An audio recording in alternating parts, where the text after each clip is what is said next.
Forget about the fact whether you like or dislike Andrew and Tristan Tate. Forget about the fact if they had said something in those last 2 years that might have upset you or hurt you. Forget whether you agree or disagree with their views. Forget about it all. And now try and see it from a different perspective. Imagine if that was you.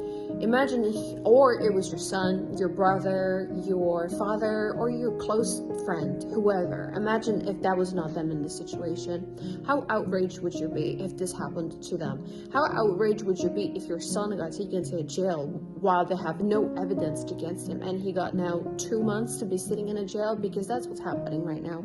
They've been sitting there for 30 days in a jail with no evidence, and they extended it for another 30 days.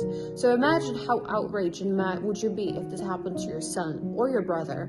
They're keeping him in there with no evidence, and they're just extending the date of the trial of the court because they have no evidence, and this is just a massive violation against human rights.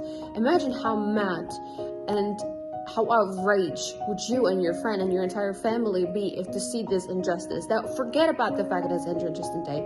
Imagine if there was a different perspective. How outraged and mad would you be? Now, I don't understand, just because they're so controversial, how people cannot see from that, past that point, that they're controversial, how this is so unfair and is clearly a violation against human rights in the European Union. I don't understand how people are now mad and don't see this and are now outraged themselves.